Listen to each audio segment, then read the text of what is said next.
Olá, seja bem-vindo a mais uma videoaula. Nós estamos falando sobre Brasil Imperial, mais especificamente sobre Segundo Reinado, não é? E mais especificamente hoje sobre a abolição da escravatura. Nós já temos algumas videoaulas falando a respeito desse período, porém eu tratei sobre a questão da economia, a economia do Segundo Reinado. Dessa vez vamos falar um pouquinho sobre a força de trabalho, não é? Sobre as questões que envolvem essa força de trabalho, a escravidão. Então o Brasil foi aí um dos países escravistas que mais utilizaram mão de obra escrava, né? Um período mais longo. Você tem aí de 350 a quase 400 anos, envolvendo todo o processo de escravidão, né? Então você tem diversas questões na atualidade que falam sobre esse assunto, que remontam a esse assunto. Você tem a questão da força de trabalho, você tem a questão das oportunidades, né? Você tem a questão do racismo, você tem a questão da educação, de áreas, não é? que antigamente eram reduto de escravidão, né? Antigos quilombos, antigas senzalas, antigas áreas produtoras, que hoje tem aí uma defasagem no desenvolvimento humano. Então vamos estudar um pouquinho sobre isso, para ver de onde surgiram essas questões. Você vem comigo? Então vamos lá. Bom, a primeira questão para a gente estudar sobre isso foi a proibição. Como é que começa? Como começa essa questão dos movimentos abolicionistas no Brasil? Foi a proibição do tráfico de negreiro pela Inglaterra. Então a Inglaterra, nós já estudamos sobre isso, ela começou a pressionar o Brasil para dar cabo do tráfico negreiro, ou seja, trazer escravos da África para o Brasil. Então ela queria acabar com isso. Ela sabia que sufocando o tráfico estaria, ao mesmo tempo, sufocando também a escravidão. Então ela atacou pelo transporte, pelo suprimento de escravos para o Brasil, não é?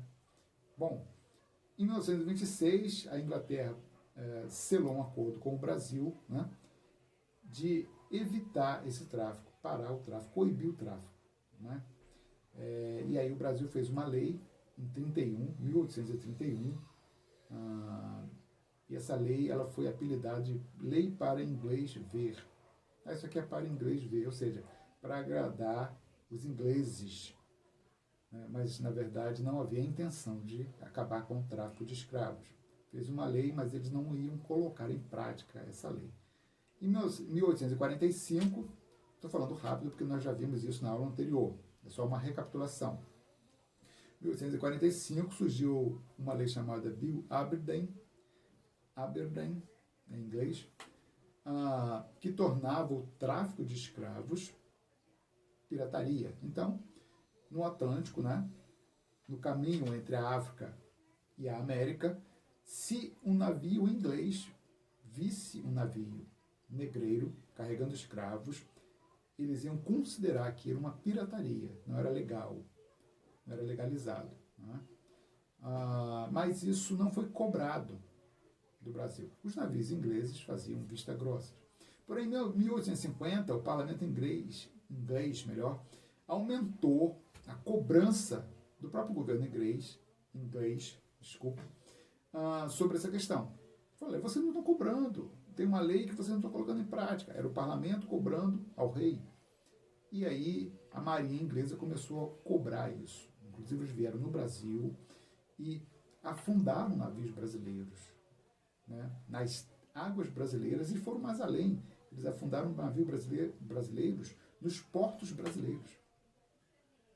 Foram lá e afundaram 2 navios, e isso gerou uma reação do governo brasileiro, obviamente, né, que não gostou disso, porém não poderia ignorar tão somente ou romper relações com a Inglaterra, porque muita coisa vinha de lá.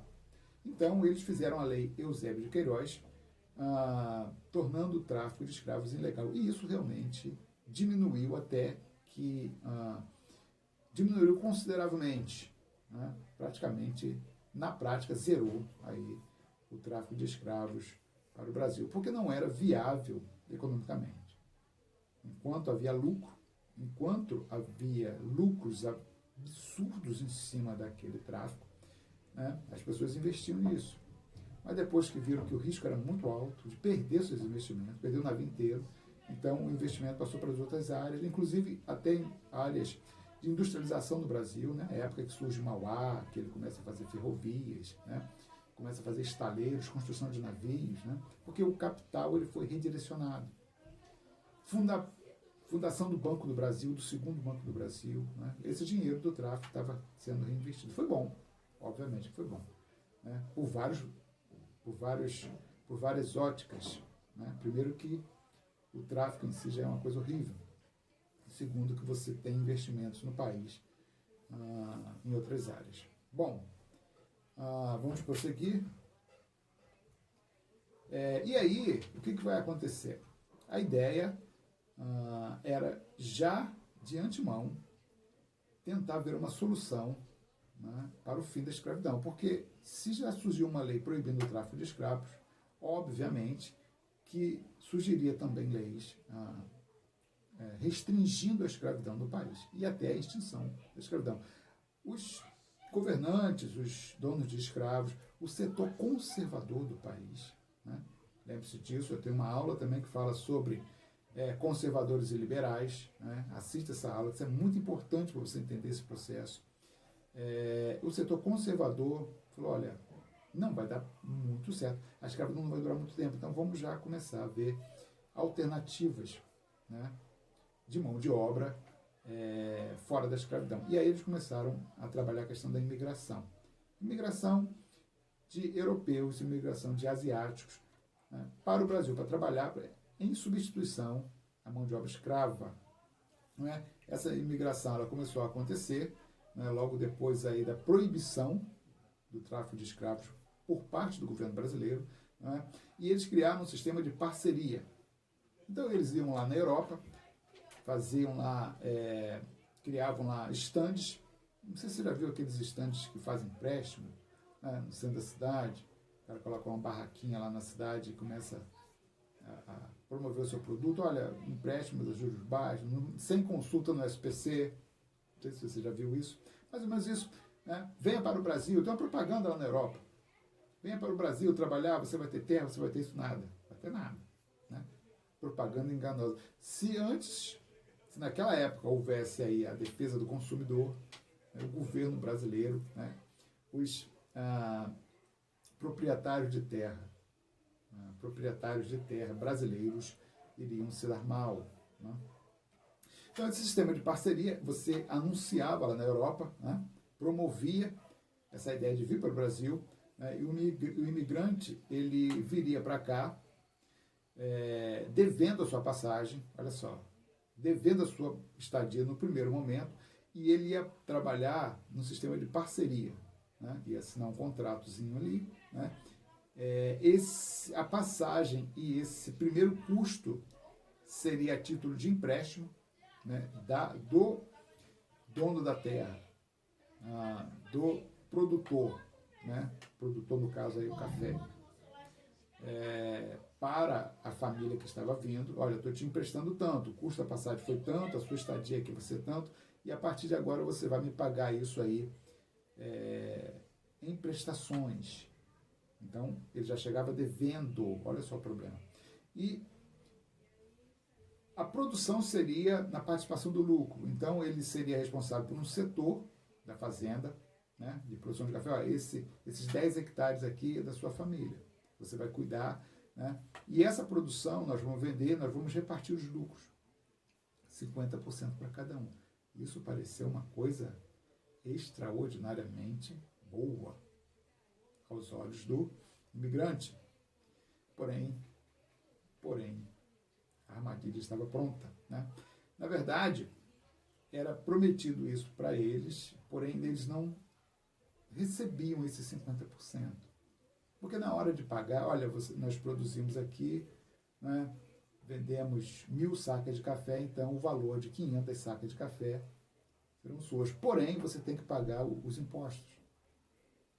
Então, me dá 50 sacas de café para pagar os impostos. Tem que pagar os impostos para o governo, né? Olha só, você também tem que pagar comissionário, o cara que trabalhou lá na Europa para trazer você para cá. Então, tem que pagar esses valores lá. Dá mais 50 sacos de café, já está 400. Né? Mas olha só, você tem que pagar o custo do transporte desse café para o porto. Então, isso é menos 50 sacos de café. Olha só o problema. E vai diminuindo o valor que ele iria receber. Né? E, no final das contas, ele recebia menos do que ele tinha que pagar. Depois que, olha, você tem 200 sacos de café. E aí, desses 200 sacos de café, a dívida dele estava em 300 sacos de café. Olha só o problema. O valor, eu não estou estabelecendo valores aqui monetários, porque a gente não tem essa precisão toda, mas ele recebia menos do que ele devia, e a dívida dele aumentava. A dívida dele aumentava. Fora outras questões. O fazendeiro queria tratar ali o imigrante como se fosse um escravo dele, né? Desrespeitando ele, a família, né? Estabelecer as regras que iam muito além do contrato trabalhista, né? Olha, para você sair da fazenda, você tem que me pedir autorização. Pô, o cara é livre. Olha, para alguém vir te visitar aqui na fazenda, para alguém vir aqui, eu tenho que autorizar. Ué, o negócio é esse. Né? Punir, se você chegar bêbado aqui, vai ser punido. Punição. Qual era a punição daquela época? Você acha que era o quê? Batia no cara. Olha só. Isso dava muita confusão. O imigrante não estava acostumado a esse tipo de tratamento. Ele já tinha noção de direito e tudo mais. Essa é muita briga. Inclusive, caso de assassinato de senhores, de capatazes. Não é? E o problema todo é que quando um caso desses ia parar no judiciário, o judiciário estava entregue. O judiciário estava entregue, né? O judiciário, às vezes, era conhecido do fazendeiro, era primo, parente. E aí, né, o colono sempre perdia. Né? Então, esse sistema de parceria não deu muito certo por causa disso. Né? Essa é a primeira fase da imigração, não vingou por causa disso. Muita confusão. Depois você vai ter uma outra fase de imigração, mas isso já é depois do Brasil Império. Né? Então, isso vai voltar à tona, mas já é um outro assunto. Primeiro vamos ficar por aqui. Imigração, então, você sabe que não deu certo. Foi uma tentativa de substituir a mão de obra escrava pela mão de obra assalariada. Né? Uma outra coisa interessante, não é? E esses caras são espertos. Esses fazendeiros, eles não eram bobos. Eles pensaram assim, cara, se a gente trouxer o imigrante para cá, ele já veio. Ele não é escravo. Por mais que a gente tente, nós não poderemos prendê-lo na fazenda. A gente não pode botar ele em senzala. E se ele, por acaso, apesar de todos os esforços que possamos fazer para prendê-lo na fazenda, entre aspas, né, ele queira ir embora. E aí ele pode pegar qualquer terra por aí e ser um pequeno produtor e até competir com a gente daqui a pouco. Então eles criaram a Lei de Terras. 1850, a Lei de Terras. A Lei de Terras foi o seguinte, foi uma lei dizendo que qualquer terra a ser ocupada deveria ser comprada do Estado. Mas peraí, mas isso não funciona assim, professor? Sim, funciona assim. Hoje funciona. Então você sabe, você tem a noção de que você não pode chegar por aí, no meio do nada ali, numa estrada, né, vazia, uma estrada que não tem casas, no meio de uma terra que não foi habitada ainda, no meio dos morros, das montanhas, você seguir uma estradinha, chegar lá, vou fazer uma casa aqui. Você sabe que não pode fazer isso. Tem gente que faz. Mas naquela época isso não havia impedimento nenhum, porque era muita terra sobrando. Muita terra. E aí surgiu essa lei. Então você não poderia pegar terras por aí. Né? Você lembra, eu não sei se você lembra disso, mas o que valia de terras até então era sesmarias. As sesmarias eram muito interessantes porque a questão da terra não estava na mão do Estado. Pesquisa aí, eu tenho também uma aula lá no início falando sobre isso. Né?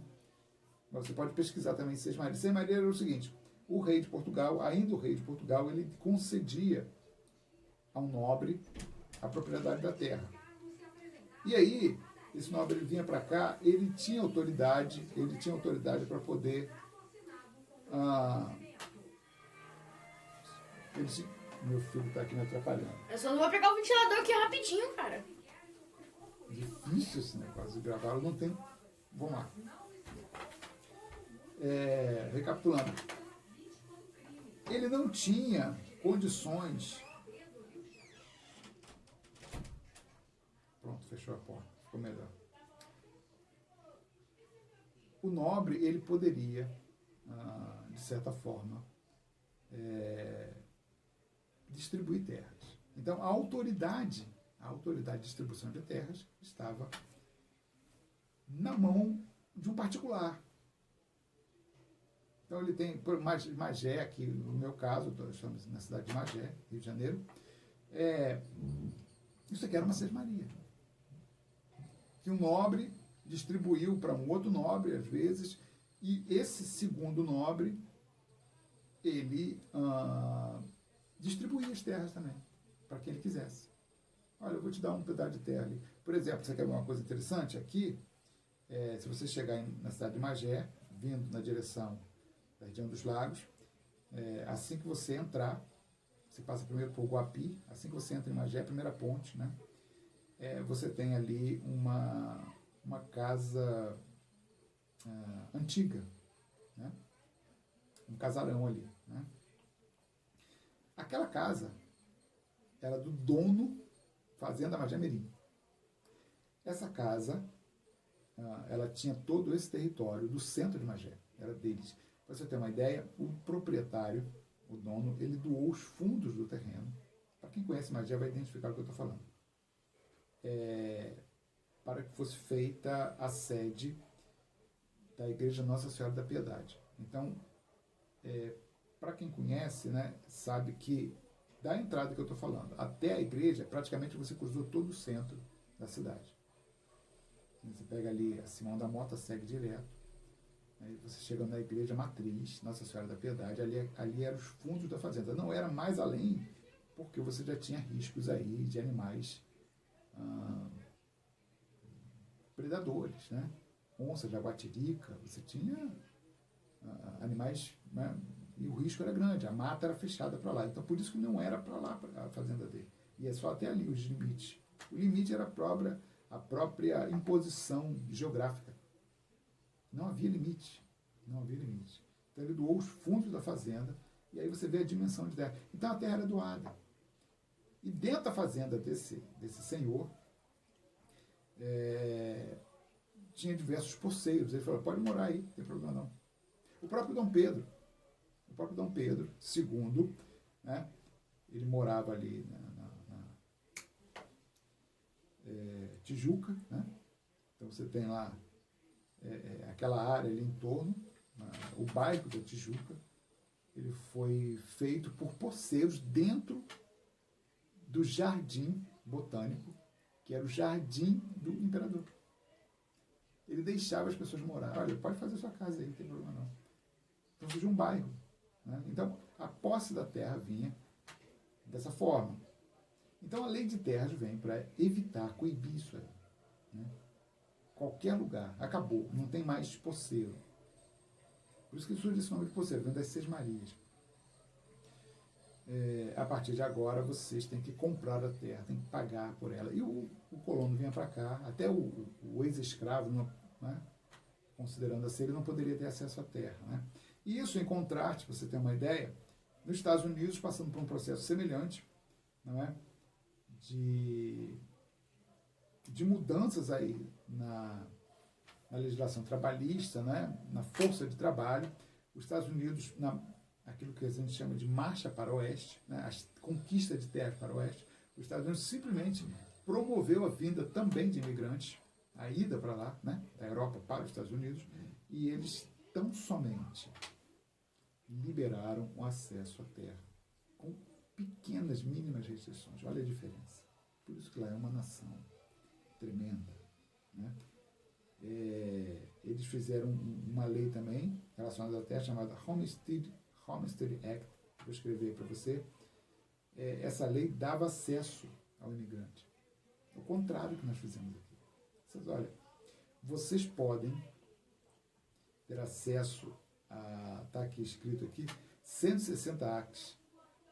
Cada família tem direito a 160 acres de terra, contanto que cultive a terra por 5 anos. Você não pode vender, não pode, tem que cultivar a terra. Cultivar, produzir alimento. Muito diferente. É claro que isso não foi um paraíso. Claro que não foi tão fácil assim. Cultivar a terra era difícil, mas eles já tinham acesso à terra, para você ter uma ideia, né? Isso foi em 1862, bem próximo da nossa lei de terras aqui, né? Diferença aí de 10 anos. Visão diferente, bem diferente. Por isso que eles são uma nação tremenda e nós estamos aí tentando sair, né? Perder o apelido de terceiro mundo. Nós estamos tentando perder isso ainda. Bom, vamos prosseguir, né? As leis escravistas, né? Você vai ter aí algumas leis, aí vão surgir algumas leis. Essas leis serão feitas, né? Cuidado, você vai fazer uma prova, alguém pensa assim, olha, as leis escravistas foram feitas pelo Partido Liberal ou pelo Partido Conservador? O que você acha? Você vai pensar assim, essas leis escravistas foram feitas pelo Partido Liberal, porque era a favor do fim da escravidão. Lembra? Partido Liberal, você tem ali os profissionais liberais, você tem pessoas que não estavam ligadas ao trabalho da terra, em geral, né? Médicos, engenheiros, advogados, não é? As pessoas que iam estudar na Europa, estudar num país livre, e via como era a dinâmica trabalhista no país livre, né? Um país que não havia escravidão, e vinham para cá com essas ideias diferentes, querendo mudar o país também, né? E você tem o Partido Conservador. O Partido Conservador está ligado à terra, aos donos de terra, aos proprietários, donos de escravos. Quem você acha que fez as leis anti-escravistas? Aí você fala, professor, essa mole. Claro que foi o Partido Liberal. Não. Foi o Partido Conservador que fazia essas leis. Por quê? Eram leis que, na verdade, não davam liberdade aos escravos, mas atenuava a pressão abolicionista por parte do Partido Liberal e de outros setores. Você vai ver, olha só. Deixa eu botar aqui uma lei para você ver aqui. Ó. A Lei do Ventre Livre foi criada em 1871 pelo Partido Conservador. Na verdade, eram discussões parlamentares. Então, se você olhar ali, hoje, se você entrar aí, né, no YouTube e procurar uma discussão parlamentar, o negócio ferve. Mas a lei foi criada pelo Partido Conservador, capitaneada, levada a cabo, a proposta foi deles, né?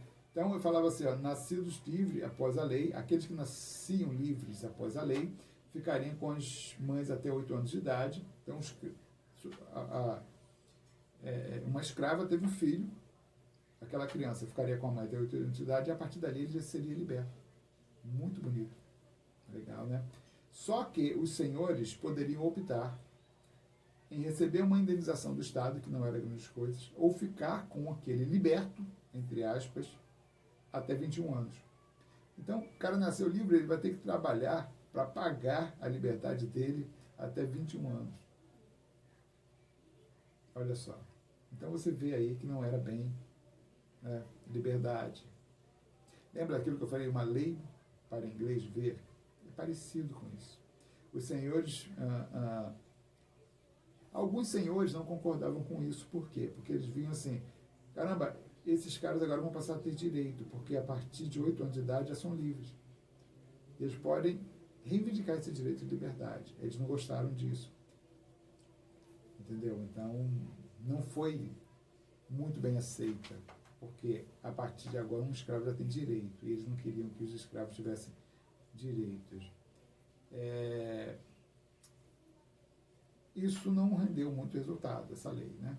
Então, nós temos uma outra lei aqui, é a lei, deixa eu falar aqui, lei dos sexagenários. Essa lei já é um pouquinho mais distante, né? Ela é deixa eu ver a data aqui, 1884, 85, por aí. né? Ela dava liberdade aos escravos com mais de 60 anos. O cara tinha, é tipo a aposentadoria. Só que você considerar as condições insalubres que os escravos trabalhavam, alguns pelo menos, né? Muito duro, sem higiene básica, sem nada ali que pudesse preservar a saúde dele. Normalmente era muito comum cegueira. Cegueira era muito comum nessa época aqui, 60, 70 anos, o cara já estava cego. Por quê? Porque a alimentação era muito ruim, né? Era muito fácil você ficar subnutrido e, né, a primeira coisa a ser afetada são os olhos. Catarata se você for na Coreia do Norte hoje, né? Um país comunista e o povo vive uma miséria tremenda lá, né? Você vê jovens de 20 anos de idade com catarata, cego, por causa da subnutrição.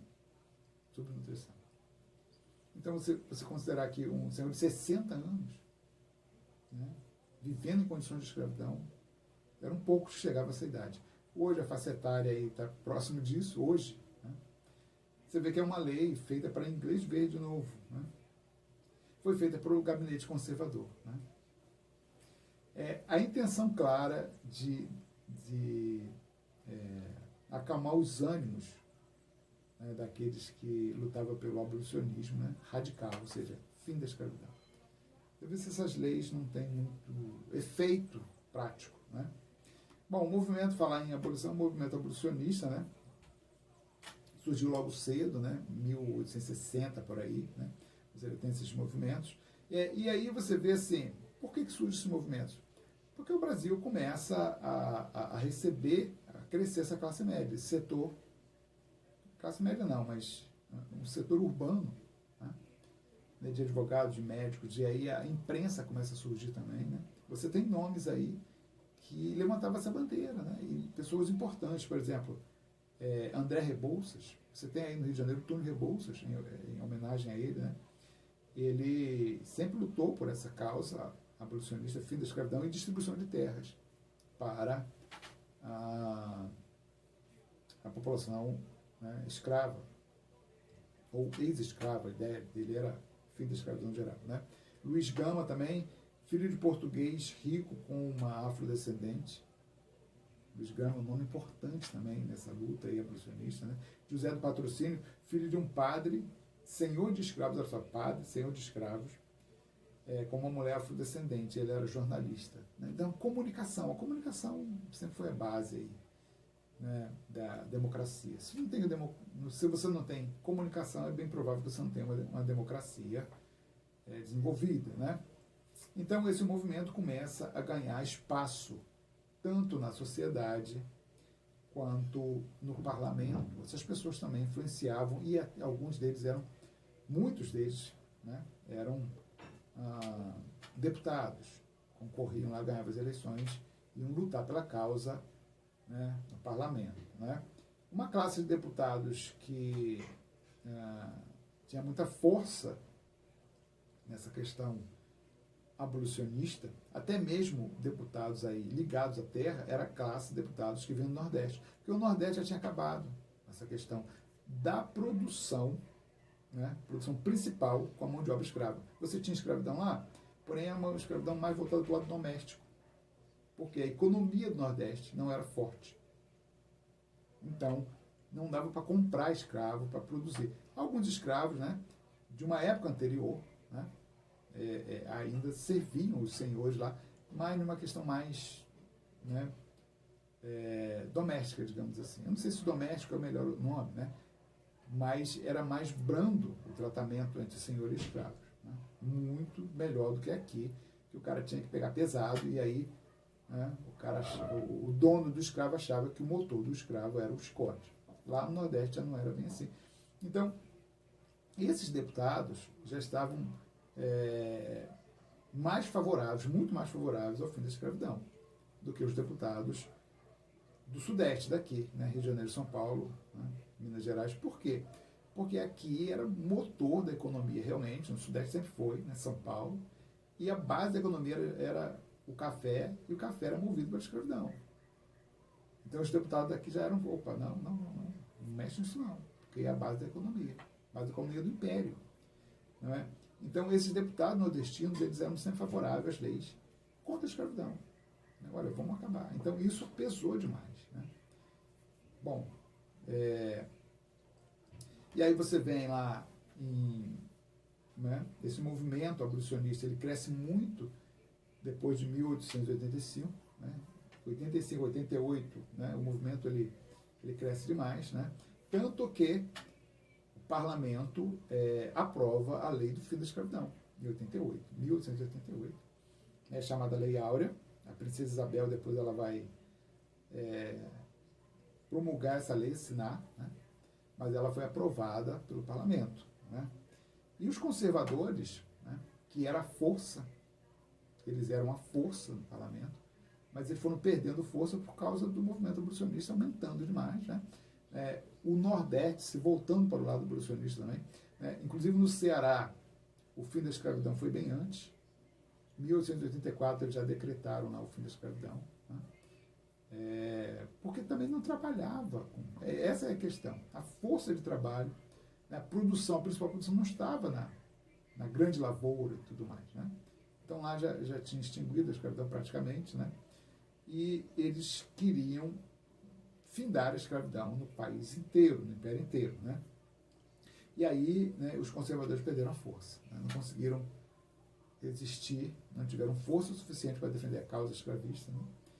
E aí foi assinado e acabou ali, né, a escravidão. Bom, estamos chegando ao fim aí da nossa conversa. Né? E o que aconteceu depois disso com os escravos? Simplesmente decretaram o fim da escravidão e cada setor produtivo, cada região do país, né, se virou ali. O que vai acontecer com eles? Não sei. O que acontecerá com os ex-escravos? Alguns fizeram parcerias, por exemplo, no Nordeste,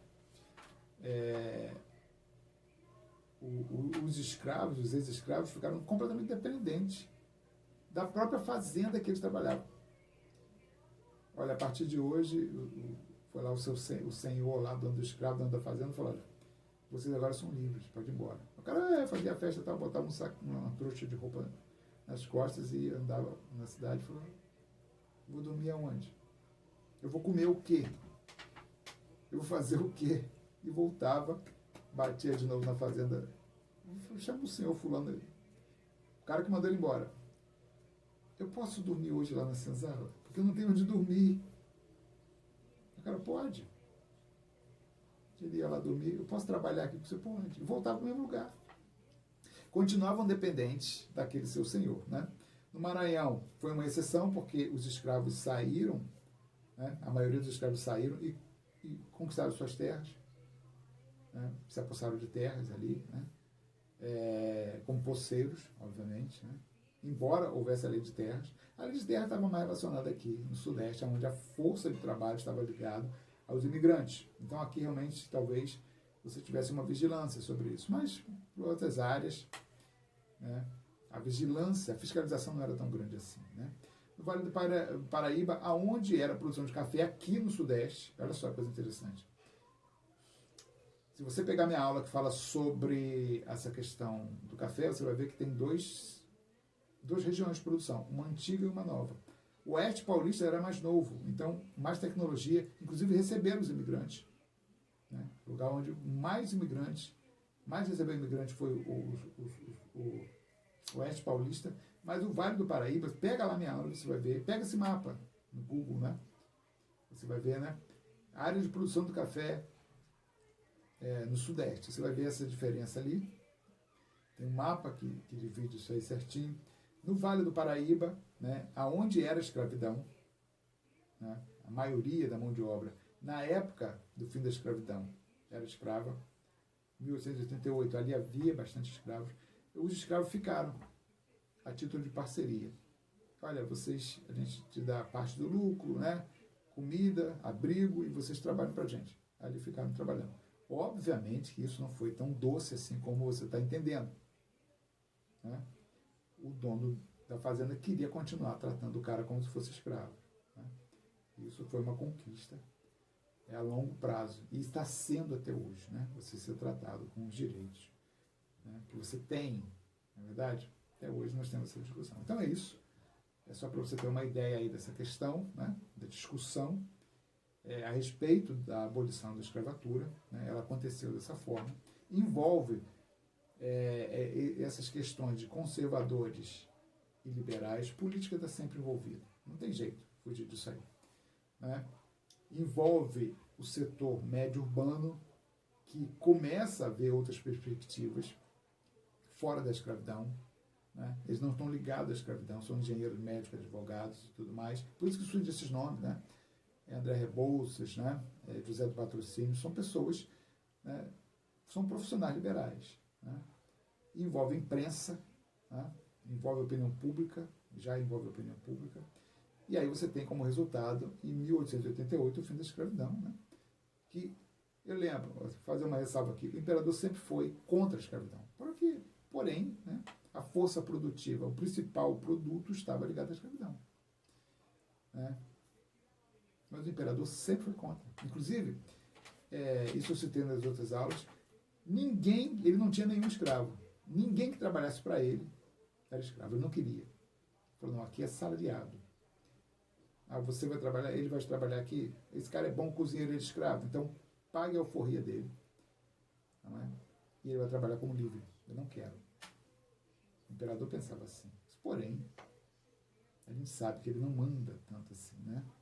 Os fazendeiros, né? Donos do capital, né? Tinham uma força tremenda, né? Mas ele sempre foi contra isso aí.